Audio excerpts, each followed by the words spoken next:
We have an Imam training program. It's really professional development for Imams. We know from research that a lot of times people who are experiencing domestic violence will first go to their Imam before they go anywhere else. And we also know that many Imams don't get any kind of training. In their process of becoming an Imam, they don't get any training in domestic violence or counseling skills. So the Imams that come to our professional development workshop are really interested in getting more training about domestic violence so that they can respond in a way that's more appropriate and more effective, and really be more helpful to people who are impacted by domestic violence. Unfortunately, the Muslims have not organized our community of clergy in a way that's professionally trained for the purpose of being an Imam. So we have a lot of people with a lot of knowledge and information from the Quran and the Sunnah and the legal tradition, and can recite Quran beautifully, but they're actually not trained to be a clergy leader of a community. And so I believe that this should be, an obligatory, standardized class or program or seminar that all Imams should go through before they ever step foot in the job and their role as an Imam. I would not recommend this training. I would make it mandatory. It would be more than a recommendation.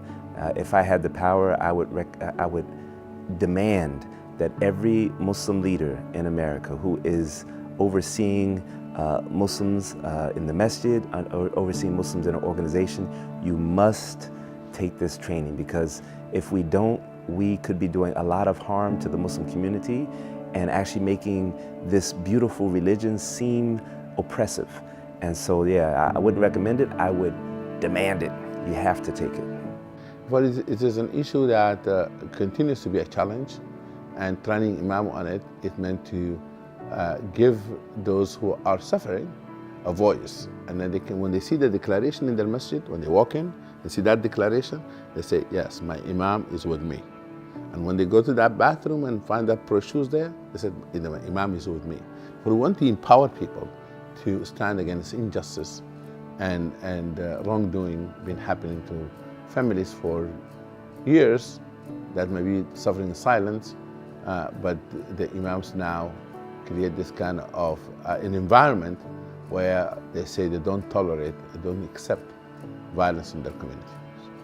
God has created men and women to take care of each other, and husband and wife are each other's garments, and the garment is supposed to protect us from our environment, from the hazards. And if we are going to destroy our own garment, then we're exposing ourselves to outside trauma. And I think that's inadvertently and unconsciously many times human beings are indulged in. It was nice that there was male, female, and so there's this sensitivity on both sides. All right, I think it was very important that we had an Imam of the stature of Imam Majid, as well as someone who is a counselor and has years of experience counseling people of domestic violence.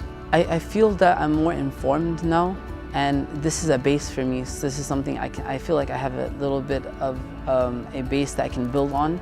And of course, I think from here I'm going to have to do a lot of studying and checking up and research about domestic violence and how I can help my community more. But this is a really good thing. I think I have a starting point now. I can continue from here.